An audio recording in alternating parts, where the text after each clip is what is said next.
Fala galera, aqui é o Garone e eu tô mais uma vez aqui, é claro, para falar de Vasco.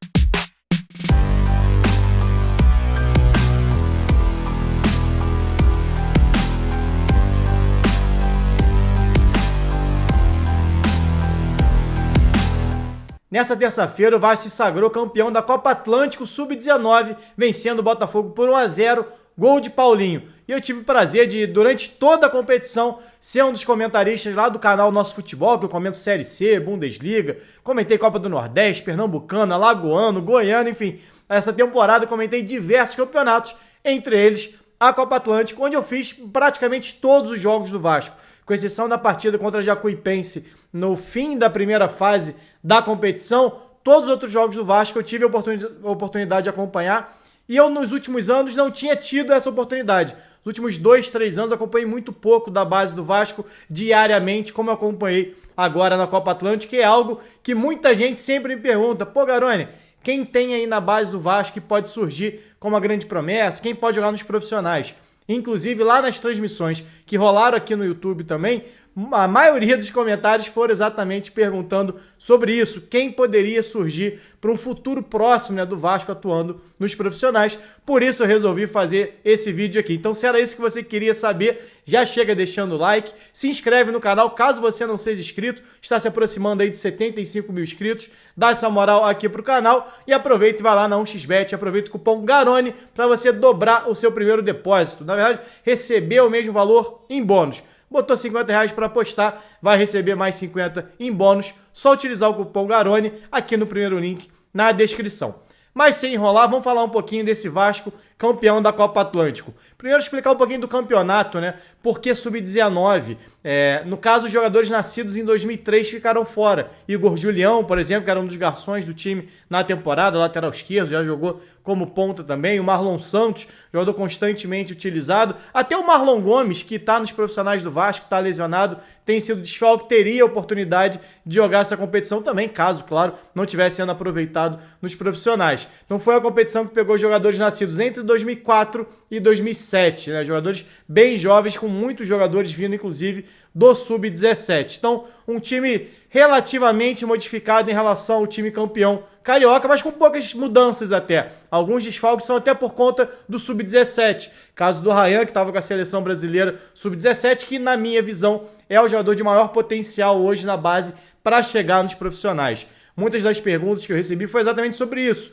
Quem desse elenco tinha essa capacidade? Se a gente olhar hoje, inclusive, para o elenco profissional do Vasco, já tem jogadores que seriam sub-19, que têm idade de sub-19, jogando nos profissionais. Comentei do Marlon Gomes, que tem 19, só que ele faz 20 anos nessa temporada, agora em dezembro, se eu não me engano. Então ele não poderia jogar porque ele é 2003. Mas o Eric Marcos, por exemplo, que vem sendo titular com o Ramon Dias nos últimos jogos, tem 19 anos de idade. O Barros, nascido em 2004. O Barros, a mesma coisa. Volante que já vem ganhando oportunidades desde o início da temporada. Então já tem alguns jogadores que estão nos profissionais. Tem alguns que já foram vendidos, caso do Andrei Santos. Então é um elenco que já perdeu muitas peças, além de perder o Felipe Gabriel, Matheus, Ryan para a seleção Sub-17. Então, na minha visão, os principais jogadores, na verdade, que poderiam estar nesse Sub-19 já estão em algum outro lugar. Seleção, próprio time profissional do Vasco ou até já negociado. Mas então vou analisar aqui os jogadores que disputaram essa competição. E o meu primeiro destaque, talvez o maior destaque para mim, foi um jogador que já passou pelos profissionais do Vasco, Lucas Eduardo.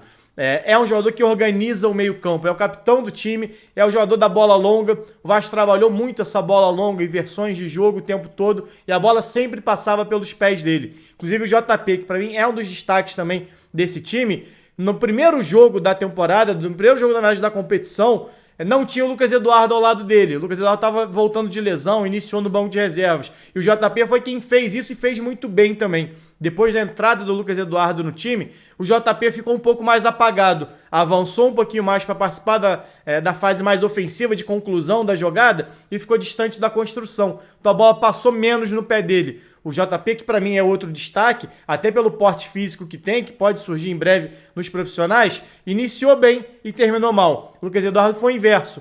conseguiu, ele entrou no segundo tempo do primeiro jogo contra o Fortaleza, não apareceu tanto, foi ganhando a titularidade de volta conforme a competição foi acontecendo e foi se tornando o principal nome da equipe, apesar de não ter feito gol, apesar de não ter nenhum lance de destaque em si, né, como o Raí teve aquele golaço de trás do meio campo que a gente já mostrou aqui, inclusive no canal, mas foi o jogador que mais me impressionou. Foi, para mim, o jogador que mais desequilibrou, não só fisicamente, mas pela qualidade técnica, capacidade de passar, se movimentar, marcar pressão. É um jogador muito interessante que já estreou nos profissionais do Vasco, no Carioca desse ano, que pode vir a aparecer ou reaparecer nesse elenco para o ano que vem. Outro jogador que me chamou bastante atenção foi o Paulinho. Paulinho, que já há muito tempo é falado, outro que já passou também pelos profissionais do Vasco. É lateral direito de origem, começou a Copa Atlântico como lateral direito, depois foi avançado para a ponta, porque ele vinha sendo pouco acionado pela direita. O lado esquerdo do Vasco ofensivo é muito forte, mesmo sem o Julião. Tem o Leandrinho, que apoia bastante, que também é um jogador que chega muito ao ataque. O João Vitor, que foi contratado no Nova Iguaçu, fez bons primeiros jogos pelo Vasco, ganhou a condição de titular do Roginho, outro jogador que chegou pós-estadual vindo do Bangu.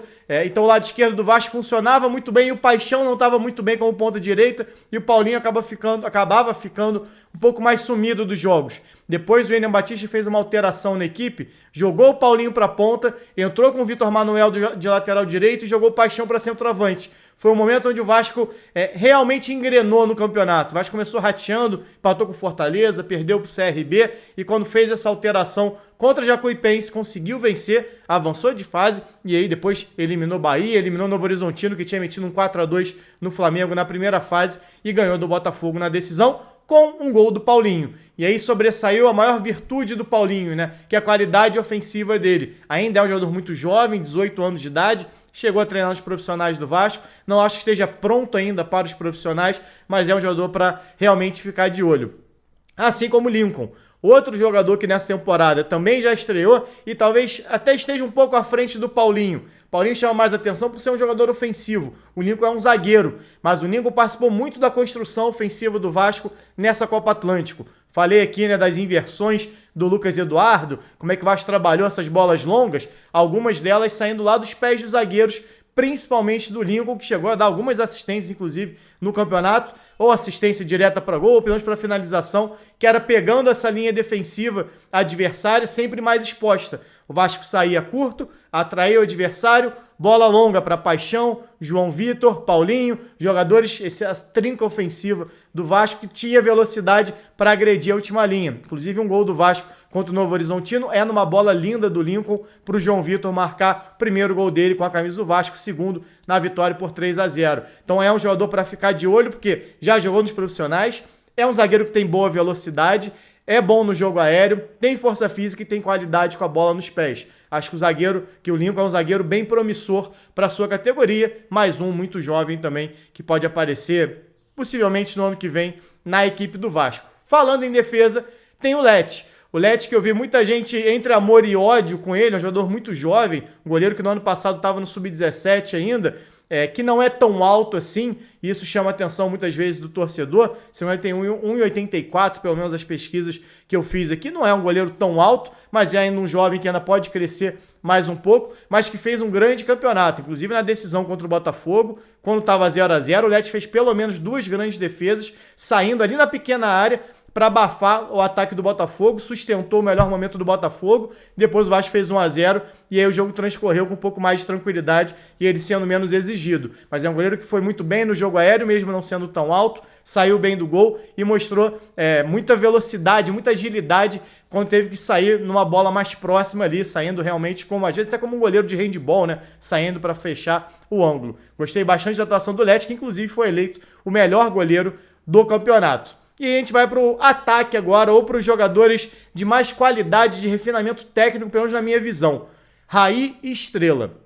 2 jogadores que alternaram na condição de titular como camisa 10. O Raí começou como camisa 10 do time, jogando mais centralizado num 4-2-3-1. Meteu um golaço contra o Novo Horizontino, saindo do banco de reserva, jogando centralizado. Falei o gol aqui de trás do meio campo que a gente mostrou numa live pré-jogo contra o Botafogo na segunda-feira.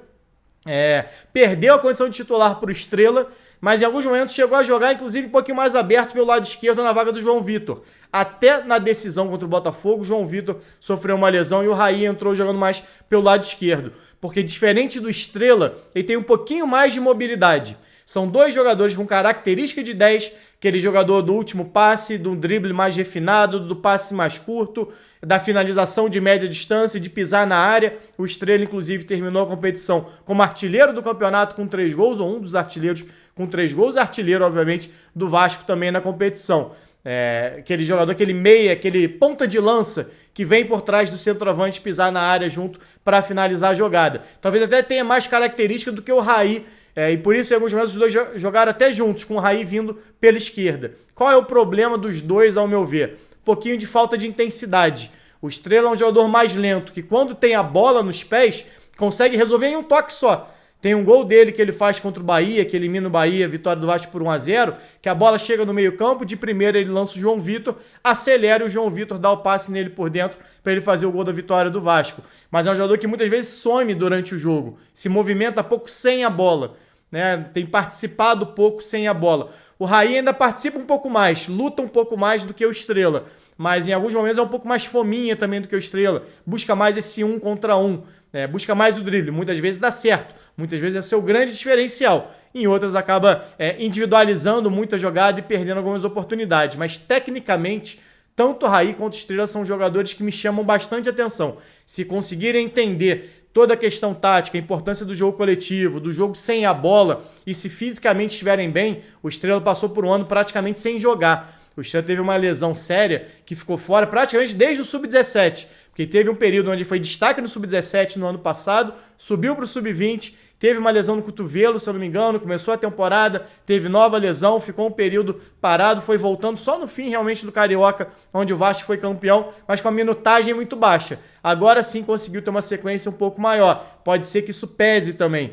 É um jogador que está voltando de lesão ainda muito jovem. E isso vamos ver como é que ele vai amadurecer nesse tempo, já que é um jogador de também 18 anos de idade, muito novo, assim como o Raí também é um jogador bem novo. Mas são dois jogadores que, ao meu ver, são para ficar de olho. São diferenciados com a bola nos pés. Precisam realmente acertar um pouquinho, estão na idade realmente de acertar isso, um pouco da questão do jogo sem a bola. Mas vale ficar de olho nesses meninos, porque não de imediato. O pessoal que me acompanha aqui sabe que eu não sou um cara que gosta de subir garoto da base muito cedo. Mas quem sabe pro ano que vem começar a fazer alguns testes no estadual, como já fizeram alguns jogadores nesse ano, e devagarzinho irem ganhando minutagem, como Eric Marcos tem ganho, como Barros tem ganho, como outros jogadores que já subiram recentemente também vem ganhando no Vasco.